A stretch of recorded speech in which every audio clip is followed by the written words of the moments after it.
What is up, everyone? This is MLS. Happy Wednesday. Kaylyn Kyle, Kaylyn Carr, Andrew Wiebe. Now, the elephant in the room. Kaylyn, we know you're our resident Canadian. You're on all these Canadian games. What barber did you go to get your haircut? Was it Montreal? Was it Toronto? Because I'm feeling it. You're very Canadian today. Okay. All right. Thank you. I was wondering where we were going with that, if I was going to get called out early. But yeah, no, the good people of Montreal, some wonderful barbers. There's sort of like a French flair to it. I don't know if you guys have the same sort of taste level to be able to appreciate it. Yeah, you Wow, know what? Andrew- I like the curls. Like I usually am a curls guy for Calen with a C, but I think he walked in and was like, "Hey, cut it down about as high as Montreal have points in the league." So that's why we see a really nice. I mean, those sides are shorn really well. No, there may have been a gap in communication. My French is not the best, guys. Kaylyn, I feel like next time you should go for the Cole Palmer. I'm just saying. Like I feel you could really. We're getting suit closer. it. I got a forehead. I got some space here to cover. Yeah, with the Caesar cut. I like that. No, I think we do that. Yeah. You're having a handsome day. Again, this show is not about us. We're just here to basically talk havoc in the air. It's all about you guys. So join the chat, like, subscribe, comment in the section. Kaylyn, I think you're in this comment section already. Who will be the loudest typer on the show, and why is it Andrew Wiebe? Andrew Wiebe is the people. What did you say you were, Andrew? You're part of the people. I'm a man of the people, obviously. But the people don't appreciate me the way they appreciate Kaylyn, because the moment this show went live, and I am monitoring, Thomas was just like, bang, out the gates. I love Kaylyn Carr, so I'm looking to earn some love myself over the next hour. Oh, I love it. He can't go to cafes. He types too loud. That's why he's in the basement. Get out. Just get out. It's a place of a working environment. Andrew, I was hoping you were going to come on here with those Apple headphones that you've been on Sunday Night Soccer with. I'm digging them. Who's your hookup, by the way? You didn't want to give me and Kaylyn Carr a hookup, or what? I didn't know they came off.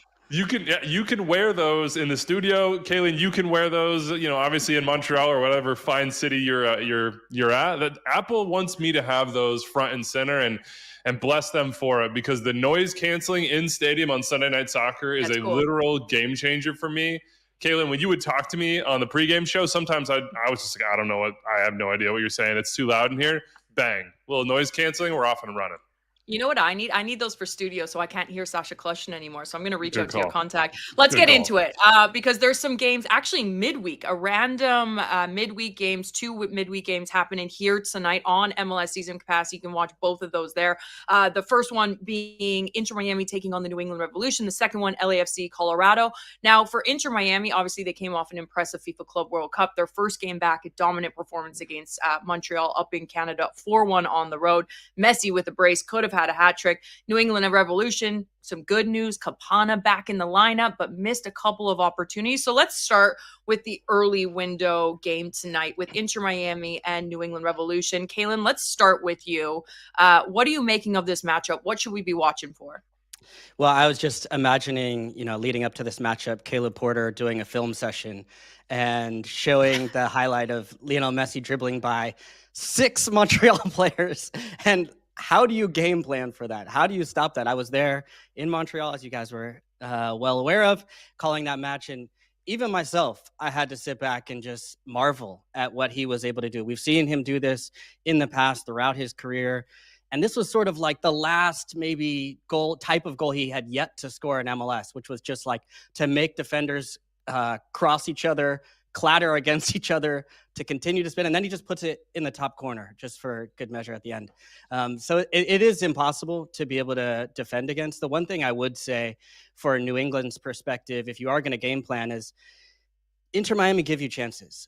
They will play in this last match. They played 2 strikers high. They played Messi up next to Suarez. They put both fullbacks in high positions with Alba and Wygant, which makes a lot of pressure on the spine, right? Because you've got everybody pushed up in the wide areas. And that's exactly where I see this New England team being the most dangerous in this new formation that Caleb Porter has played with the 3-4-1-2. They play with wingbacks, and Peyton Miller is one of the more talented young players in MLS, 18 years of age. He's being looked at by teams in England. Looks like Tottenham are one of the teams that's been mentioned, at least as a link or someone keeping an eye on him. And if they can get forward on those flanks by whether Feingold can play or not, then you've got Carlos Heel. If they get behind that sort of midfield, if they turn it over in transition, the one piece that is still a question mark for New England that would be a perfect time if they could get off to a good start here is Leo Campana, who is a former Inter Miami man, who they brought up for $2.5 million in the cash for player trade rule, brought him up, and he has only scored 2 goals, only played for 12 matches. So can they get him going? And the perfect time against your old team, I don't care who you are. If you a former player going against your former side, KK, you know, there's something extra to it. Even if you left on good terms and everything's positive, you want to get off the mark, and this would be an excellent time for him to do it.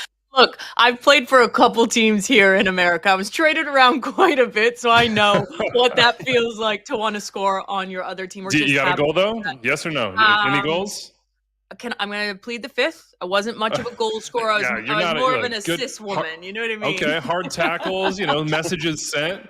Listen, if I'm going to send to anybody a message when they watch this game, it is watch Carlos Heel, watch how he likes to drift into that right-hand pocket in the channel over there, and watch how Jordi Alba has no regard for, defense, not all the time. Sometimes where he just bombs forward. That is the space the Revs are going to want to find Carlos Heel. He likes to spin out into that zone.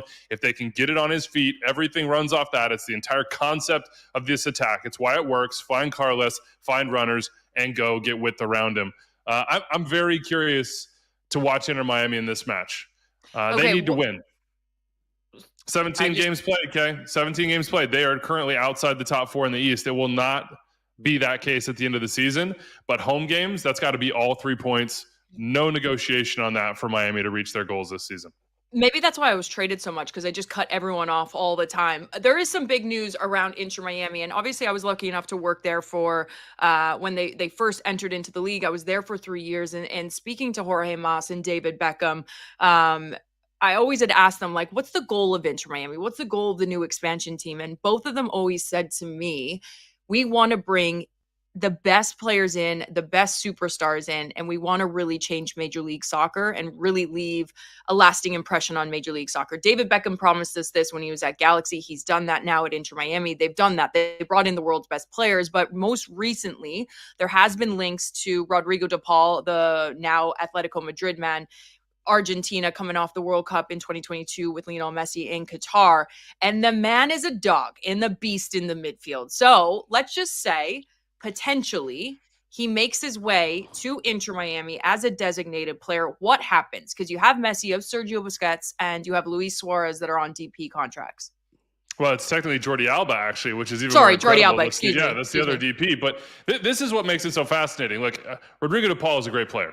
Rodrigo de Paul is a great compliment for Lionel Messi. We've seen that with Argentina, and there's a feeling that you get when you see Rodrigo de Paul interact with Messi, talk about Messi, that this is more of a more God than man situation with the way that he looks up to Messi. So even at 31 years old, deciding that you want to go to Miami and play with Messi in the final years of his deal leading up to the World Cup, to me, and that's sort of a no-brainer for the way that Rodrigo de Paul views the world, and the money that come with it is obviously a no-brainer as well. But Kaylyn, how do you do this? All the reporting right now, Tom Bogert of Gimme Sports saying it'd probably be Sergio Busquets that has to make way because you would have to open a DP spot. I know Busquets is 36.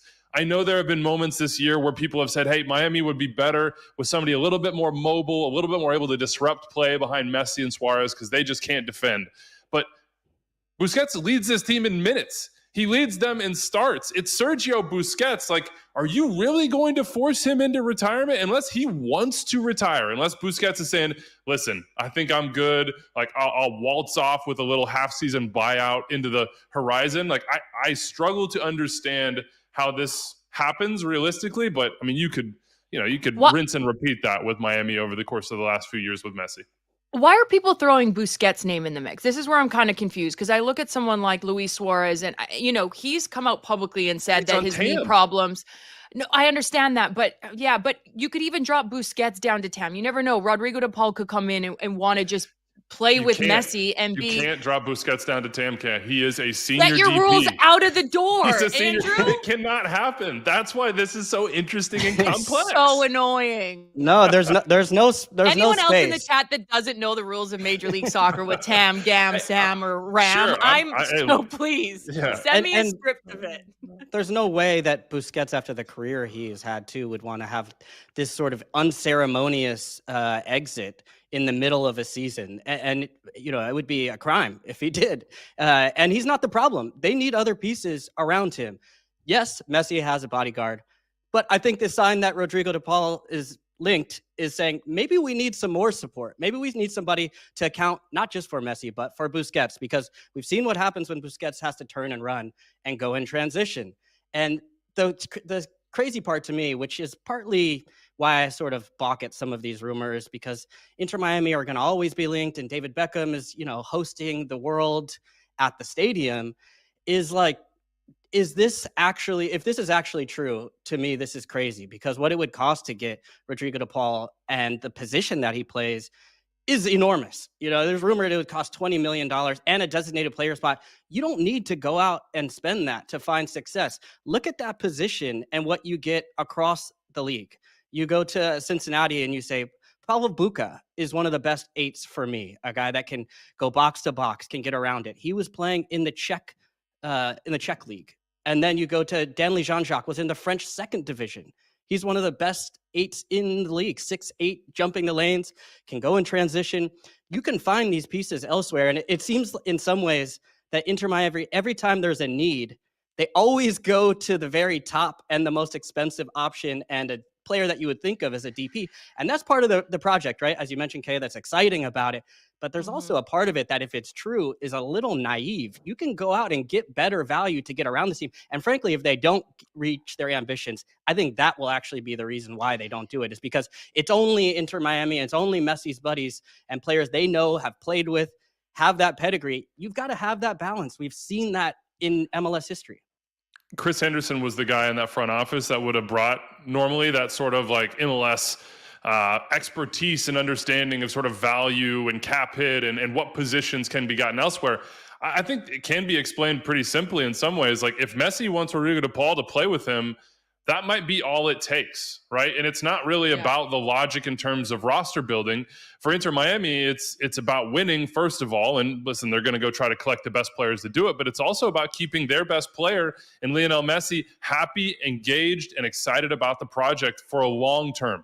There are contract negotiations that we've been hearing about with Messi for a while to extend that contract and keep him in South Florida even longer term. Remember, when he got to Miami, the whole thing was like, hey, at the end of your time here, when you retire, you'll become part of the ownership group. If you are Inter Miami, if I'm the Moss brothers, if I'm David Beckham, I would do literally anything to keep Lionel Messi in pink until he retires, until the very moment he decides he doesn't want to play anymore. And if that means signing a world-class number 8 from Atletico Madrid at 31 years old who wants to play in Miami, then you do it.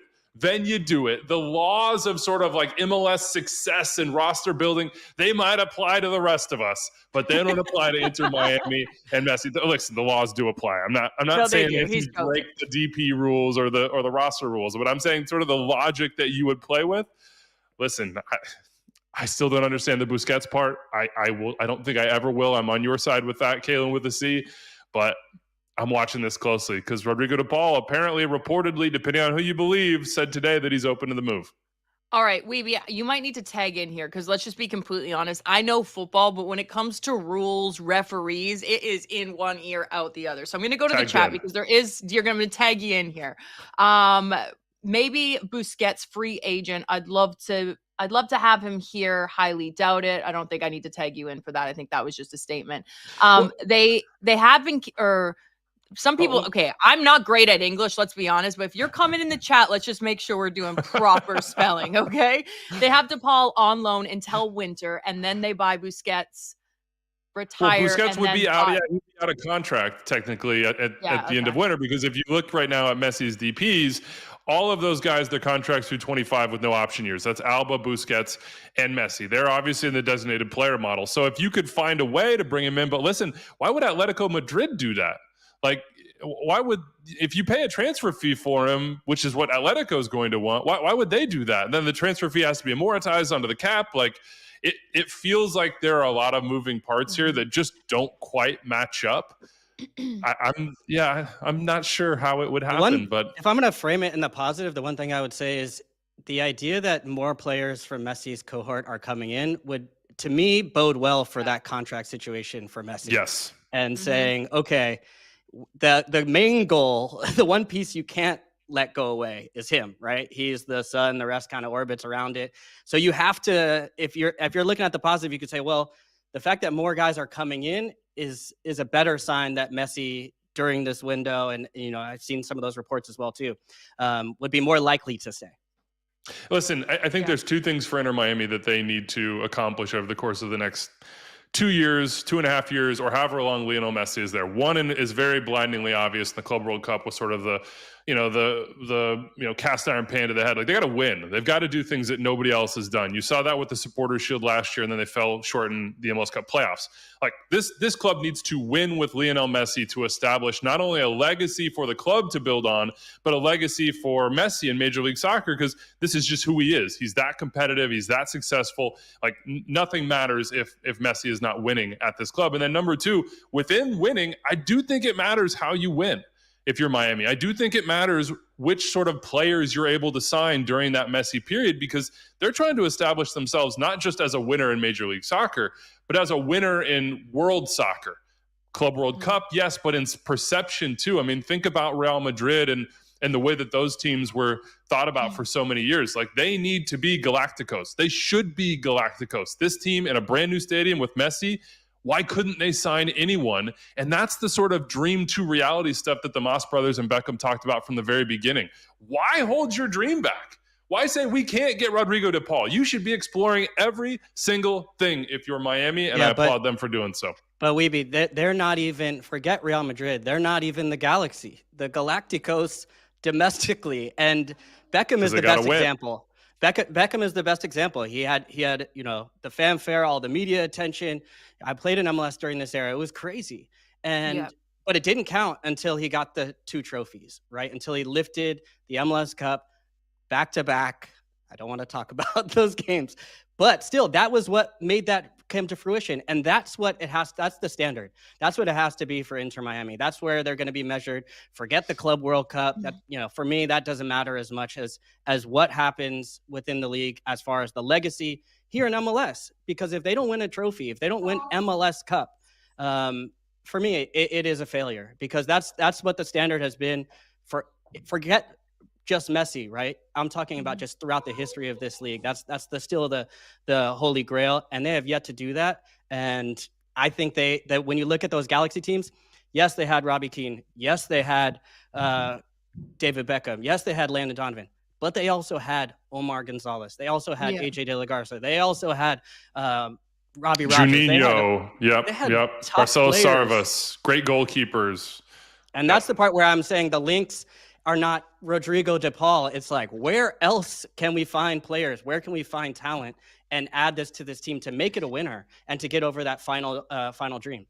I will say the one thing that I learned, and I think a lot of us from the FIFA Club World Cup, I know we've talked about it to the extent of the extent, but we're there. We are there in the world of football. And I think there's some people in here as well, like, might be a good time to talk about change with roster rules, players wanting to play in America. And I think that's one thing that's really cool with the next 2 years with, the Leagues Cup, the FIFA Club World Cup, the World Cup here in 2026, is players are realizing that MLS and America and Canada and Mexico, the infrastructure is incredible. The training grounds are world-class. The soccer-specific stadiums, the fan support that I've noticed the last 5 years of being in North America, like an FC Cincinnati on a Wednesday night, Toronto when the team's doing well, LAFC's, the 32-52. I mean, it's starting to change here in North America, and the more and more players that we can get here, I think the bigger and better that the MLS is going to be, because we have owners that are passionate about it. We have a commissioner that has completely transformed the league, taking it from 10 teams to now 30 with San Diego. I mean, a new expansion team right now, currently top of the table in the Western Conference. I believe they still are. I mean, it's just incredible to see. I want to move though to our second game, because we spent a lot of time on that game. And before we get into some other potential transfer rumors here in Major League Soccer, because there's some good ones. Wiebe, I know you're really passionate about this LAFC Colorado game. Why are you laughing? I'm being serious. No, you're right. You're my talking to the right. No, you're just talking to the right person. Like, you could have filled in the blank there, and I've been like, I am so on it and jacked for this game, Kay. It's summertime. I'm keeping my boys up. Yeah. Pacific time for this. Yeah, it is going to be a good game. Okay, LAFC coming off a hard FIFA Club World Cup, and then their first game back, losing that one. But Olivier Giroud gone, so they do have a designated spot available. Oh, go on, Wiebe. Wait, I'm tapping you in. Au revoir. Oh, I thought it was a tap in. No, it's just me letting Kaylyn know I got a little French there. Like, if I went and got the haircut, I probably would have got my norm, but.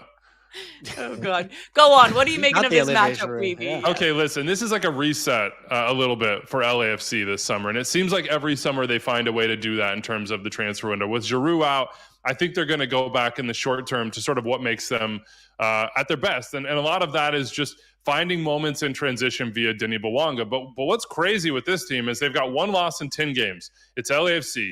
You know the talent level they have. You know the way that they play in all these different competitions, and outside Club World Cup, they generally thrive. This team's in 7th place, guys.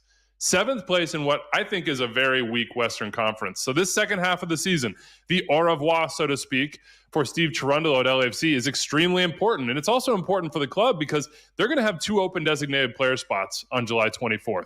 Right now, Javier Dillerson, who came over from America in that special Club World Cup window, is occupying the second DP spot outside of Bouanga, but his loan is up on the 24th. They have an option to buy, but we don't know how that's going to go. So I think this is it's a summer of transition for LAFC, of trying to capitalize on the here and now with Steve Cherundolo and on Denis Bouanga, but also looking ahead to what the future will bring.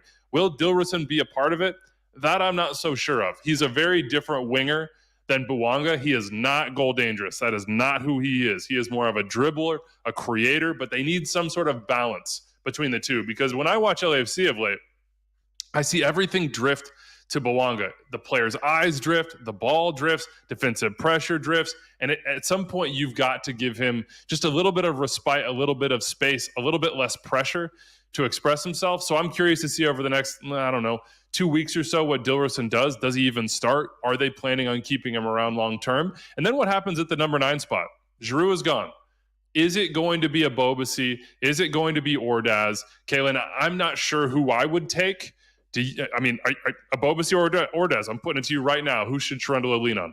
I'd go Ordaz. I like the way, the Olivier Giroud one is interesting because even upon his exit, he said a lot. He said, thank you for his time and left in a classy way. But he also said that I don't really fit here. The style of play where you have wingers that go at pace, that go in transition, that was never going to be Olivier Giroud. And it wasn't just that, he had lost a step. That wasn't his game. And so I think that's exactly what Ordaz brings, is in transition, on the front foot, giving them a more aggressive slant. We've seen him even step up in big games. So, yes, a young player, but I think he even has more in the tank. You have a Bobasi as well to be a part of it, but I almost feel like Olivier Giroud slowed things down, not just on the field, but almost in the development of Ordaz. And I'd like to see him go back to being the starting number 9, or even on the right-hand side, if Dillerson doesn't work out, going back to that right at times. I think Ordaz should be in the team.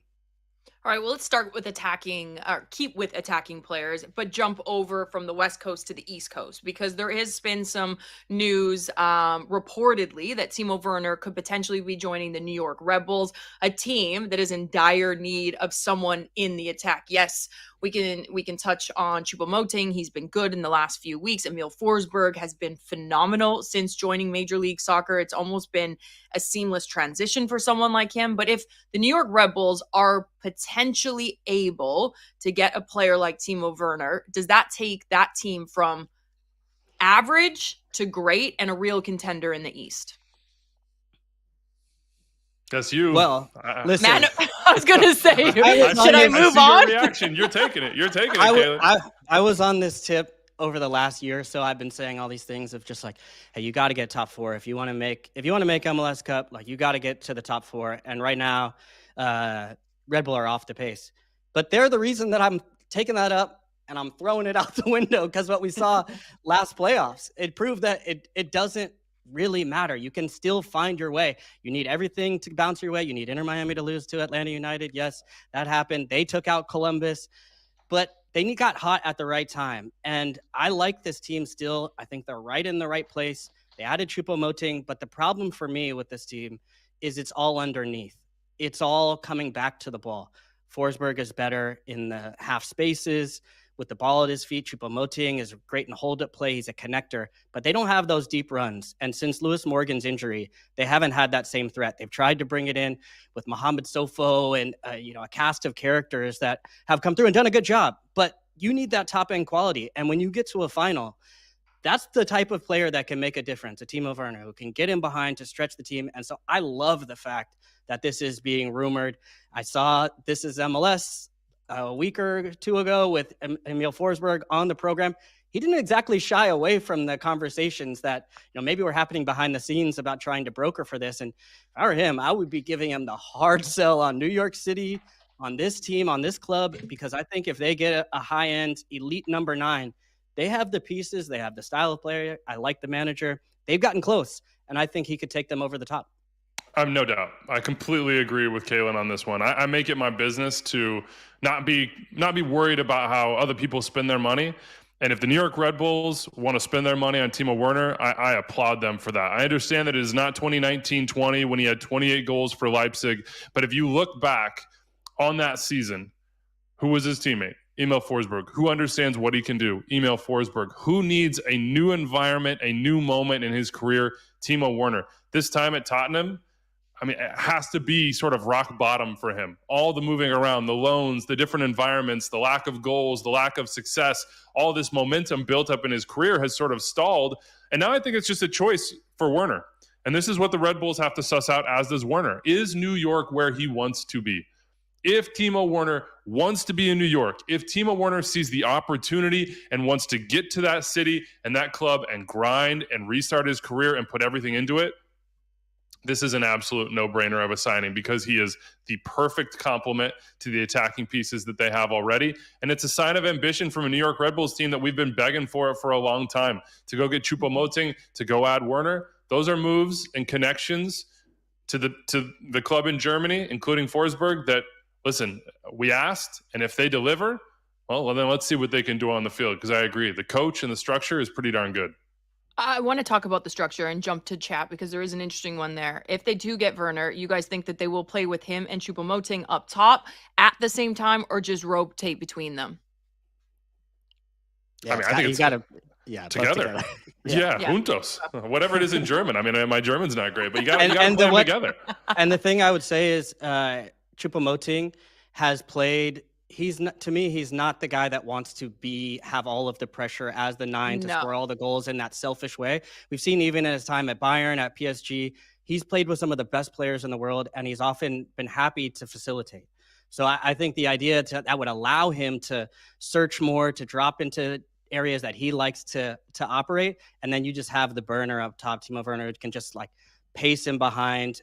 You have to then drop off to create more space for Emil Forsberg. So I think these three can definitely all work in concert. I go back to what you said, Kaylyn, about the playoffs last year. Think about the best moments for the New York Red Bulls. It was Forsberg, in tight spaces, coming out of that back line, finding a little bit of gap, and then Lewis Morgan running. Those two should have even more chemistry. These are guys that trained together for years and years and years, played together for years and years at RB Leipzig. That's the other side of this equation. You are not going to pick up a player who doesn't understand your system, who doesn't understand the players around him. Werner should have a real opportunity to integrate quickly, and that's what this team needs. Kaylyn, you're talented because you're jumping from commentator to typing at the same time. Have to be together. I love it. Well, I saw the chat. So Mustafa just asked me. He says Sandro Schwartz moves to his usual 4-4-2. Then I'm guessing, and I think that's an option. But I think you could also go to a 3-4-1-2, where you have Forsberg underneath the two strikers. And we've seen them actually shift to that in the playoffs when they beat Columbus last year. They moved to 3 in the back. They mirrored the way Columbus played, and they released Andres Reyes into the midfield to kind of add that extra center back and give him some freedom to push on Columbus. So I think there's some flexibility as far as the formation goes, but I think Red Bull, for me, is it's never a 4-4-2 in a traditional sense with wingers. You're going to have two on top of each other in the midfield and play narrow, or you have Forsberg as a true number 10, which 3 in the back allows him to have that freedom to move forward. From Harrison, New Jersey, let's go to the bank because there has been some news in and around the Gold Cup. What's going to happen with Patrick Agyemang? Is he going to Derby County or is he going to stay at Charlotte? There's big question marks if he does make that move to Europe. Now, he has been selected for our MLS All-Star coming up just in a few weeks' time, July 22nd and 23rd over in Austin. Before I get to that question of who potentially could replace him, do you think that this move is going to happen? I think it's going to happen.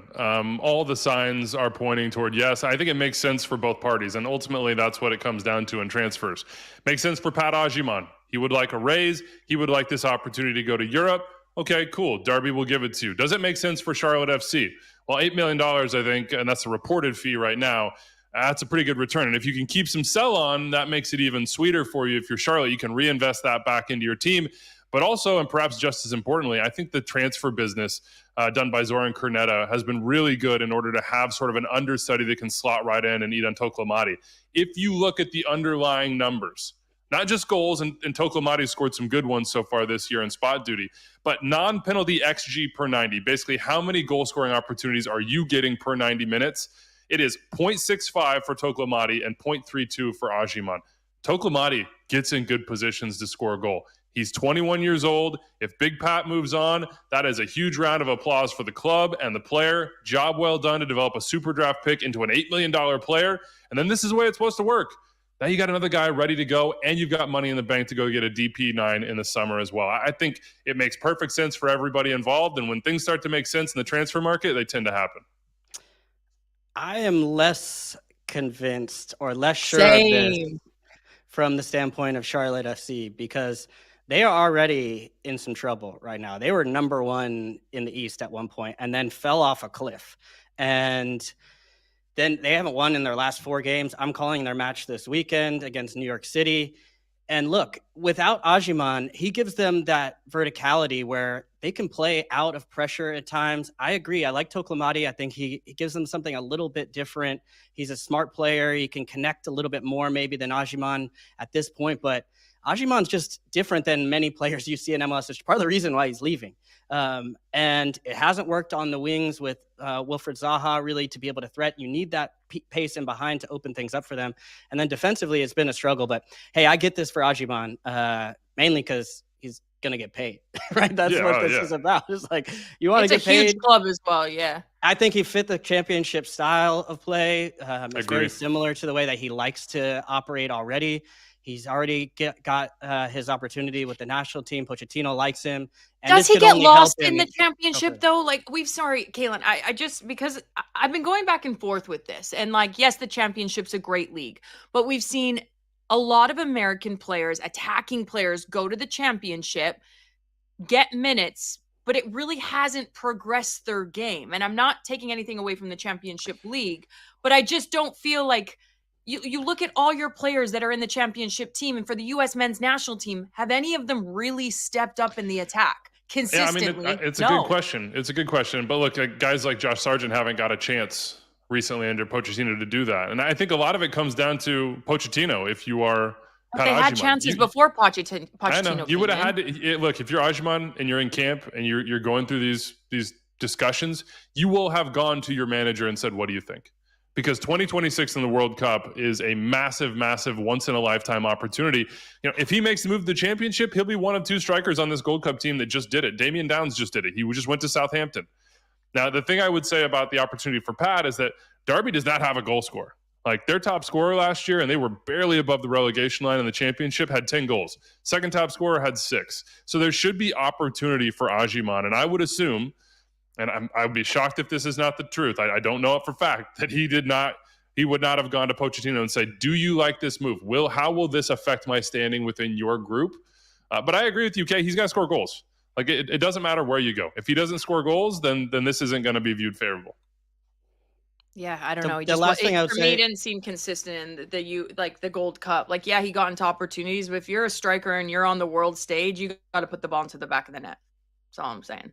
I'm not going to argue with that. Yeah, but I would say he's adding to another level. I think where we struggled sometimes was playing the ball in tight spaces and combining, and he wants to go. And so we weren't always on the same page with him. And so I think this move is just, it might not actually bring the development in the same way of like asking him to, like if he were to go to another league that would require different things of him.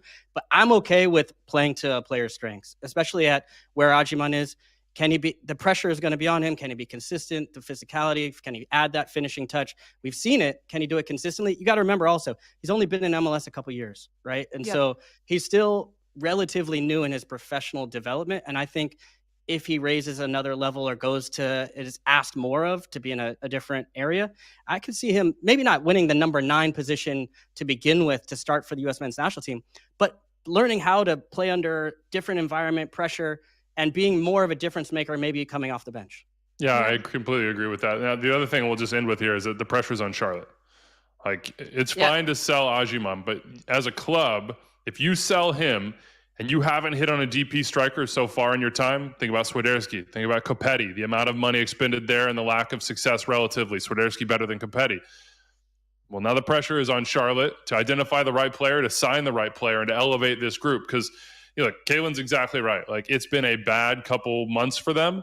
I would argue it's not the attack that's the issue. It's the defense making some, what I would have called uncharacteristic mistakes, but are starting to become more characteristic.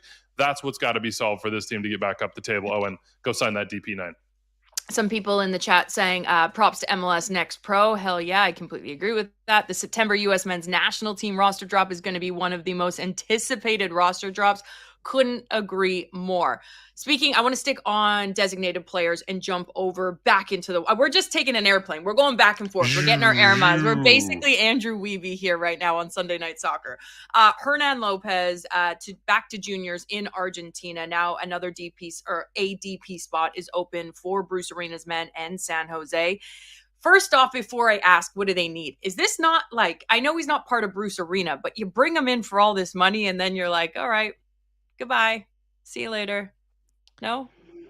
Yeah, look, this is why it's so important to have a really coherent and unified strategy in terms of how you're building your roster in MLS. And this is what we were talking about with Messi and Busquets and DePaul as well. Like, you have 3 DP spots.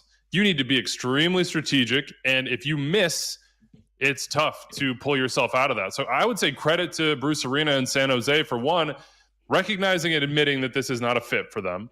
And then 2, finding a solution where it seems like, based on the reporting, they're going to open up a designated player spot within this loan to give themselves an opportunity to go out and reinforce their team. But it just goes back to the sort of age-old thing with MLS of, like, if you tie yourself up to a long-term DP contract, not only is that money outgoing, it's roster flexibility outgoing, and it's hard to get out of that.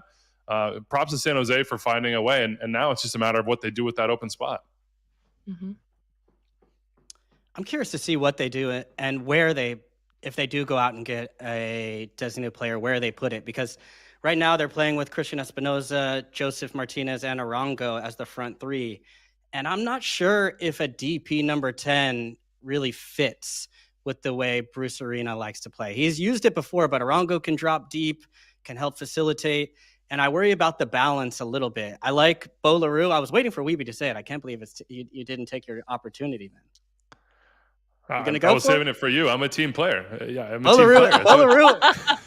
The way they're playing is basically Bruce Arena has simplified things, and he says, hey, you guys are workers. But I don't mean to simplify it in the sense of like there's not quality, because Bo LaRue has shown it. Ian Harkes, I think, has done a good job. But I'm wondering if they are looking more at like a box-to-box player that could help this team to connect from back to front. And that you can still have Bo LaRue, you can still have Harkes as a part of this. But I think there's a left back need. There's probably a center back need as well. But that's probably not a position you spend a designated player on. But I could say Rodrigo DePaul as your number 8. Who doesn't want Rodrigo? Hey, everybody get a piece of Rodrigo DePaul, okay? Wiebe, right. What do you think? 10 or 8? I was struggling with that as I prepared for this show and as I've been sort of monitoring this news, because I think there is a world where your left back is DeJuan Jones. And he had really, like, his career took off with Bruce Arena as a left wing back in New England. Christian Espinoza is your right wing back, and you've got him providing service and verticality. It does put a ton of pressure on the back 3. And then, in my mind, when I think of Bruce Arena's approach to the designated player model, It has always been to go out and get the very best player that's going to impact your club in the biggest way. And that's where I struggle. Like, is it an 8? It very well could be, but I know that Bruce trusts the Ian Harks of the world and the the guys that he's brought into this group. In my mind, Bruce Arena's like, I'm spending a DP spot on a guy who's going to give me something that nobody else can, and that would be the number 10. And like, I don't know, in my mind, if you have those 2 wing backs and then you have the 2 strikers up top and then you have a 10 of some sort, probably, I'm not even going to try to guess a profile right now, how he would want to play in those positions. And then 5 guys sort of defending and really in sort of a compact block in and around behind them. Maybe that's what they would do. But yeah, I struggle to see a world where Bruce Arena isn't thinking exclusively in terms of like, yo, my DP's got to be the stars. So whether that's a 10 or an 8, that has to be that player has to bring significant impact. The positive thing I'll say is that debating what position they're going to go, San Jose is going to go out and spend a DP on, is speaking to the Bruce Arena effect. Because that's not been a conversation. We're talking about San Jose again. We are talking about San Jose again. I want to put you guys on the hot seat because I was laying in bed last night thinking, I love putting you guys on the hot seat. I like asking you guys the difficult question. Now, let's just say I look into my crystal ball. Patrick Agyemang goes to Derby County, right? Before the MLS All-Star game. That opens up one more spot in that MLS All-Star game. The potential news, maybe Brandon Vazquez. We saw him go down in the Austin game, and we hope it's nothing serious. We hope that he has a speedy recovery because this is a home MLS All-Star game in Austin. But if you could potentially add, I'm going to say one as of right now. You have Espinoza, San Jose. You have Heine Mukhtar. You have Sam Surridge. Who are you adding to your MLS All-Star roster if one of these players are unable to attend? I mean, listen, if Agyemang is out, I think you, like for like, you would want to go with a striker, and so then you have an option between Surridge or Denki. As it stands right now, I think you would have to go Surridge. Listen, I know it's going to be the whole extra time thing. Are you looking at the numbers or are you watching the games? But like, the man has 16 goals.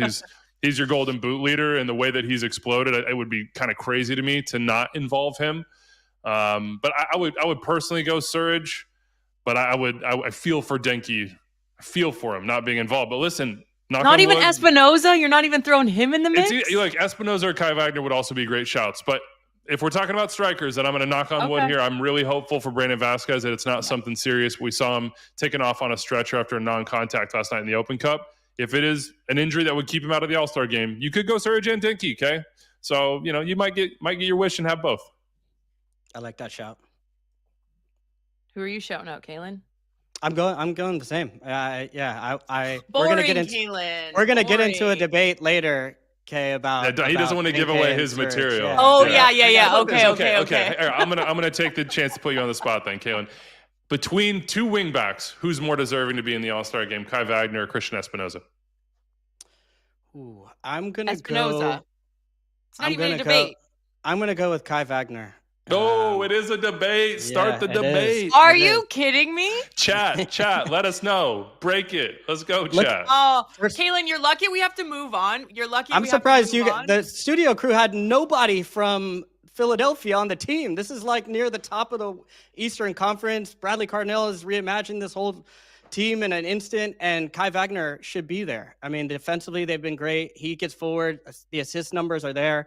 From that wing back position or from that left back position. So yeah, come on, Kay. Andrew, split the debate. Who would you take? Quickly, one word answer. I'm gonna take Christian Espinoza, but strictly on what I saw from him and the passion I saw last night in the U.S. Open Cup. He was heated last night. Go watch those highlights.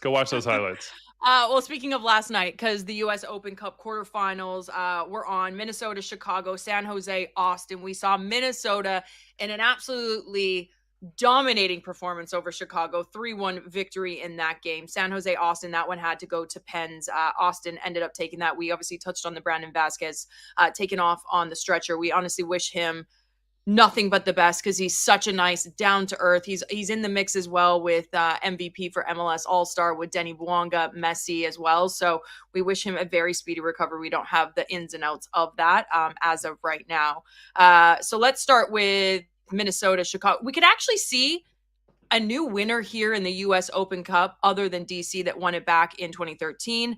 Chicago, the other team that won it back in 2006. Who do you see winning this whole thing? Because Minnesota right now, for me, could be my favorites. Hey, Kaylyn, you've won an Open Cup, so I'm a step back right now. I'm gonna play my position. I'm gonna let you just wax poetic here. Well, when we were going through this in the pre-meeting yesterday, who needs it most? I actually had Chicago as my pick because of the history of the Open Cup there. I was a part of the last team that did it in 2006. It was my rookie year. One of the proudest moments of lifting the trophy. So I know how special the Open Cup is. I know how special it is in Chicago specifically, and a chance, I think, for Greg Berhalter to set things forward. But when you watch the game last night, it was really more in Minnesota. And Eric Ramsey, for me, I think this team is going to win the U.S. Open Cup. I think they can do this. They got to the final, I believe, in 2019 against Atlanta United, and they didn't win. But I love the way this team plays. Ramsey, look, defensively, we already know. Boxall, for me, is the defender of the year so far. Dane St. Clairing, that they're difficult to play against. They have the ability to bring you out and then to hit you in behind with Oluwaseyi and Yeboah. They've added Gressel, his service. Pereira is not on the all-star team for me. But he's an all-star caliber player. And for those not watching him week in, week out, he is special. And then the craziest part about it is in knockout play, I think this team can really cause problems, especially when you think of what we saw in the playoffs last year. But they're actually stronger this year and can hurt you in more ways. They've got the long throw to Marcanic on the far corner. I don't know when teams are going to start to ID on this kid because he's getting to that back post. He is every single time. He's doing. There's feature stories out today in The Guardian about how Minnesota have weaponized set pieces more than anyone. And the opening quote is Nick Marcanic, like, being giddy about long throws. Like when Michael Boxall gets the ball to throw it long, he's like Randy Moss right now. He's just like, yeah, just hit me I'm right here. Well, that's the frustrating part of playing against this team is the second anything around half field and on is a direct ball. And it's coming in. Crazy. And the second balls are getting one, and then they're coming right down your throat again. Then they sit back a little bit. It's impossible to break down. Then they hit you in behind them. So I love the way this team is playing, and I got them. I would agree with you, KK. I think they're the favorites for the Cup. Yes, Kaylyn, this is why I like you. This is why we accept you in Canada all the time. Andrew, MLS All-Star is just around the corner. So how about me, you, Boxall? We'll set up like a little set piece. Me and you are on ground, I think, for the skills challenge, doing like in-stadium hosting. Yeah. Should we ask him if we'll just see if we can get in the mind of Boxall, like what he's thinking, or he just like bombs it in? I would actually love to see. Yeah, you do like the target, like, the forwards get to shoot at the targets in the goal. I'll defend you. Kaylyn, you can finish. Okay. I was thinking more we're just going to set up targets for him and see how long he can go to hit them. Like, Oh, no. This is live. We're getting in the 50 yards. He's like, I'm not coming to MLS All-Star. Yeah, okay, we can't talk about U.S. Open Cup and not talk about the Canadian Championship. Toronto knocked out by Montreal in the previous round. Montreal currently down 1-0 to Forge. Forge have been brilliant. Let's just be completely honest in games that they have played against upper competition. And Vancouver currently tied 2-2 with Valour playing the second leg today at 7 p.m. Eastern. So if we're looking at this right now, can we see Montreal getting past the Forge first and foremost? And do we think Vancouver, considering the form that they've been in as of late, get past this second leg into the next round? I can see anything happening in the Canadian Championship. We know that from history, but Vancouver are your massive favorites in this competition right now. I mean, based on recent history, they've been the dominant force over the past few years, based on quality of squad, and just because they also seem to really inherently understand what it means to not only win that trophy and celebrate the Voyageurs Cup, but sort of the prize that comes with it, which is CONCACAF Champions Cup. This is their path. This is what Vancouver and any team in Canada needs to get in. And I would fully expect the Whitecaps to take advantage of it, especially given the sting from this year's CONCACAF Champions Cup final. Like, the run was magical. Everything is, they should be so proud of that. But at the end of the day, you have to think that entire group, that entire club wants another crack at CONCACAF, wants another opportunity. And I think in the end, Vancouver is going to come out on top. But listen, it's just like the Open Cup. Honestly, it's like MLS. Like the more you start believing something to be true, the more it might jump up and bite you. So hey, Montreal, you got a chance, man. You got a chance. You just got to beat Forge. Yeah, but that's a tall task for them right now, and they have a bunch of injuries, absences. They sold Nathan Saliba to Anderlecht. They have injuries. They have had to go completely deeper and deeper down the depth chart. They just got basically run over by Inter Miami. I was calling that game. You could say the positives were the XG were close, but that's about it. They're at the bottom of the table. So this really is their season in a lot of ways. The chance that they're going to climb the table and go all the way to fight their way in some historic run to get in on decision day like they did last year to the wild card, I don't see that happening right now. And so this now against Forge, it's about pride. Honestly, they've gone back and forth with this team time and time again. And there's a ton on the line for them tonight. Honestly, I feel like they're playing for their season. Ooh, so big question marks around. Yeah, I like the take. The U.S. Open Cup and the Canadian Championship. Let's go back to Major League Soccer regular season because it's wild in the Eastern Conference right now. I feel like it's just like a moving table. Like we're in an elevator right now. We don't know what floor we're going to land on. Cincy currently in that top spot. Nashville, Philly, Columbus, and then 5th to 9th place. It's pretty close in the table. So let's take a look. This is why I love my producer. You just make my job easy, Tim. Thank you. It's interesting, though, Andrew, when we do look at the Eastern Conference in those top 4 spots. As of right now, heading into match day 22, 23, and 24, what are we making? What do you see your top 4 East looking like? Okay, I'm going to give you my top 4, but I just want to establish that New York City are reportedly about to sign a designated player. Timo Werner might go to Red Bulls. Like Chicago Fire this could all get shuffled. Oh, don't hedge. Here's my don't top sit on 4. The fence. Don't sit on the fence, Wiebe. Just get in there. Be confident. Okay, chat. You just let them know that this is the correct order here. I got number 4, Columbus Crew. I just think the Crew, if they can go out in this transfer window and make a big-time signing, are going to for sure stay in the top 4, but it might take a little time for that player to settle, to really be fully productive. We've seen that with Daniel Gazdag. It takes some time to understand Wilfred Nancy's system, but I think the Crew have the quality and style of play to be in this top 4. So they're number 4. Number 3, Nashville SC. I'm BJ Callahan and what he's done to get the best out of, yes, Sam Surridge, but I would also argue Hani Mukhtar again is really critical, and he's got that backline humming too. The style of play is really good. I think Nashville stick around and get into the top 4.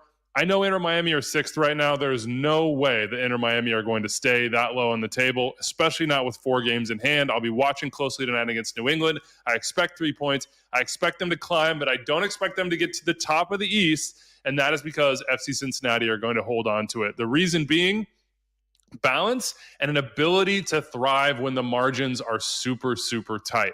The balance for me, it's Danke and Evander up top providing the punch. They've also got Orishana, who they need to get going. They're just signed a U22 winger from Venezuela who's got a really good track record. And then Matt Miazga seems like he's getting back to his best. Miles Robinson coming back from Gold Cup.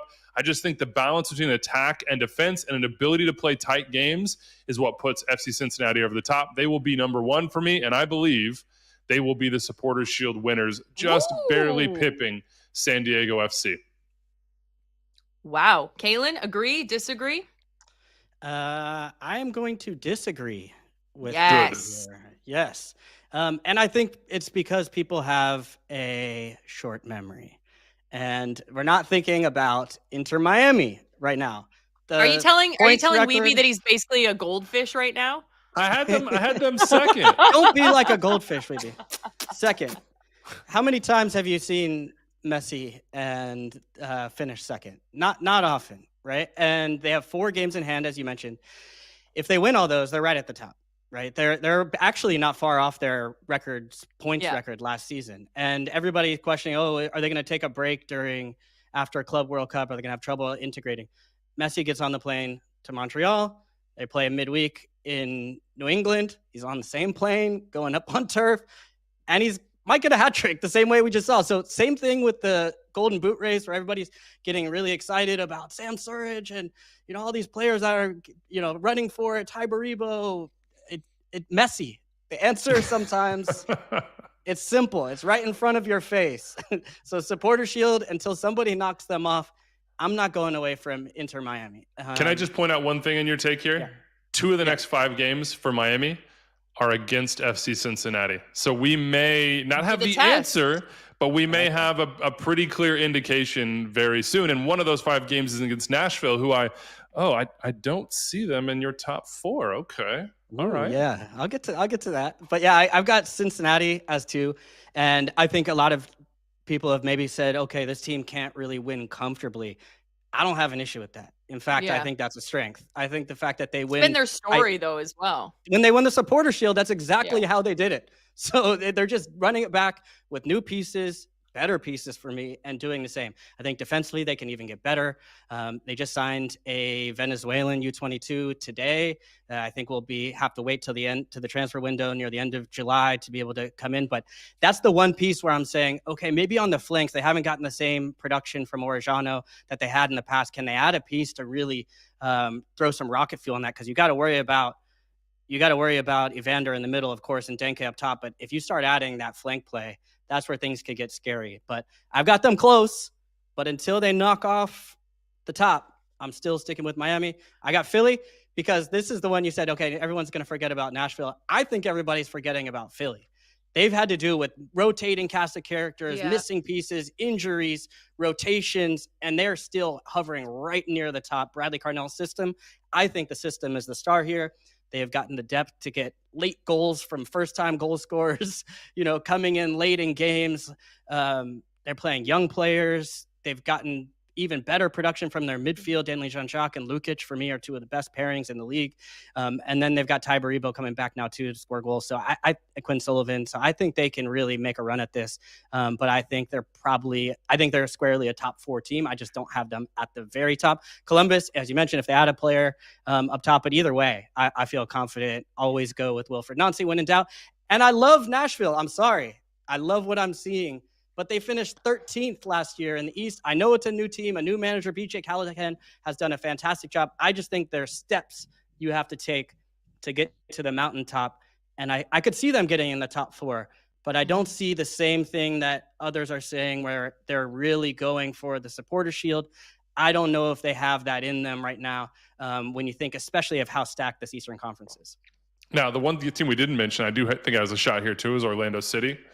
No chance. No chance. Why not? No, I just okay, I'm going to get hammered, and I feel like Orlando City thinks that I hate their team. That was one of my favorite. Let me just put this out into the world once and finally. It was my favorite team I played with in the NWSL. I met my husband there. I had the best time on and off the pitch. It was amazing. The fans treated me like gold. So it has nothing to do with my time in Orlando, everyone. Before you start coming at me hot in the chat, I just feel like with Orlando City, and I genuinely can't put my finger on it because this year they have better players in the attack. They've looked better defensively, but the inconsistency for me, they're not going to win things like that because you can go a game where they win 2 and it's a dominating performance, play teams off the pitch, 4-1 results. Then they come back, let's just say it's against an Austin, and then get completely dominated. Like there's too much high and too much low. There's not enough like middle ground, if that makes sense. I think it does. Yeah, it's frustrating to watch them because they have such a good team and they're well coached and they're a fun team to watch. They're dynamic. They play a good brand of football, but I don't know if it's mentality. I genuinely can't put my finger on it because this isn't the first year this has happened. This has been going on for years and years and years and years. Yeah, like I'm not sure either. I do think defensively they got to figure it out because they were very good during that unbeaten streak. I think they had like 11 games. Yeah. But then it's been 12 goals in the last 6. Like Oscar Pareja generally seems to find something down the stretch with his team. So yeah, let's see. Yeah, we'll see.